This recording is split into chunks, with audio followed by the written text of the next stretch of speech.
Well, the show ran for 5 years, 4. 4 years. Yeah, Okay. 94 to 98. Okay. Why was it ultimately ended? Because they never really knew what they had. So the first 3 seasons, we called it the little ghetto show that could. So we knew that we were doing something special because the folks would let you know. But there was never a whole lot of regard. Like you go to the Fox affiliates around the country to promote the show, you'd never see a poster. Like I'm talking about in the hallways of the station, and you'd see posters for Melrose Place and Party of Five and 90210 and X Files and all those shows that Living Color. Never saw anything on New York Undercover. Never saw a billboard. Never saw a T-shirt. We didn't even have a hot food truck on set, like basic production 101. So although the show was being produced and it was being aired, there wasn't a lot of regard. It would, for instance, during the Super Bowl, which you have the biggest audience in the world, they wouldn't run a commercial for the show, but they would run a commercial for a rerun of Full House or Home Improvement, which was syndicated shows at the time. So you knew that there was no love. And it wasn't just Fox. Vibe magazine never put us on the cover. And I remember telling Quincy Jones when Keith Klingscale and can't think of man, who used to run it? Can't think of his name right now. Not Ed. Anyway, those dudes used to run Vibe magazine.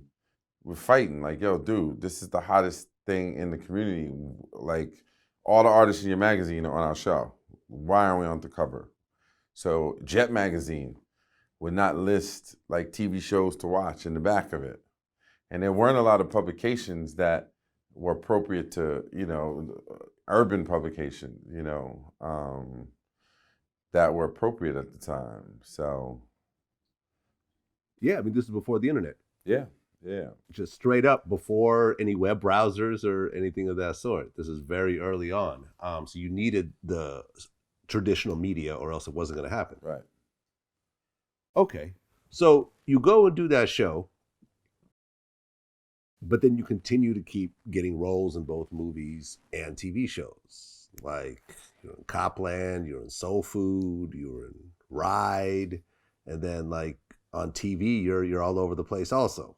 Mm-hmm. Like, I'm just looking through the. What you looking at my IMDb?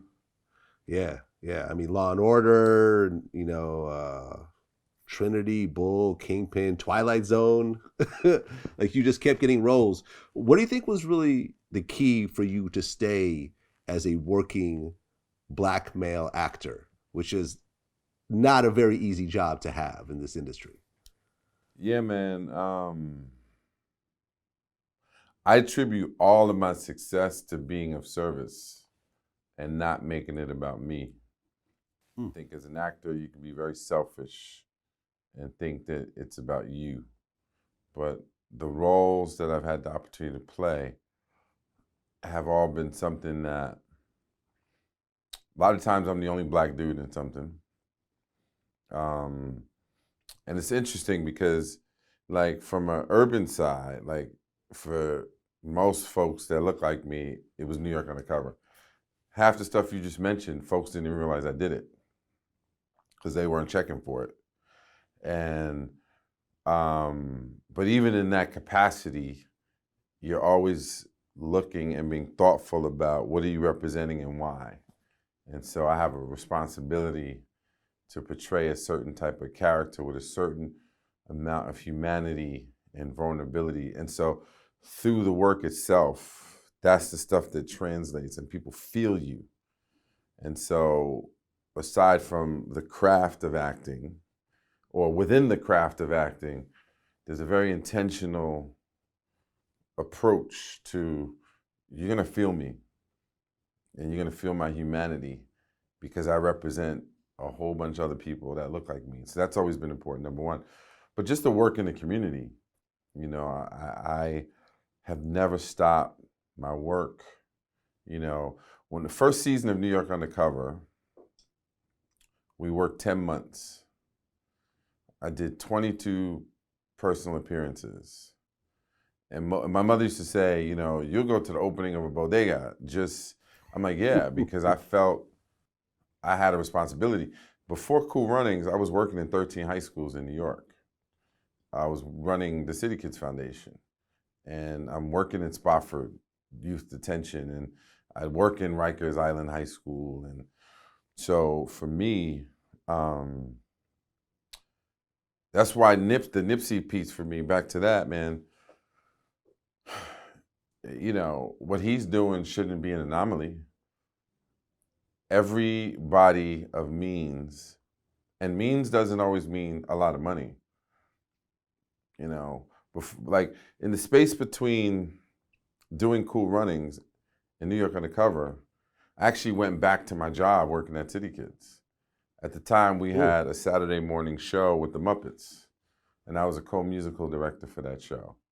And I still went back and was working on that show as well as still working in the organization. So for me, man, you know, still doing the work. You know, I mentioned that I was working in high schools before my TV and film career took off. And so for me, you know, that first season, like I said, I took 22 trips, made public appearances.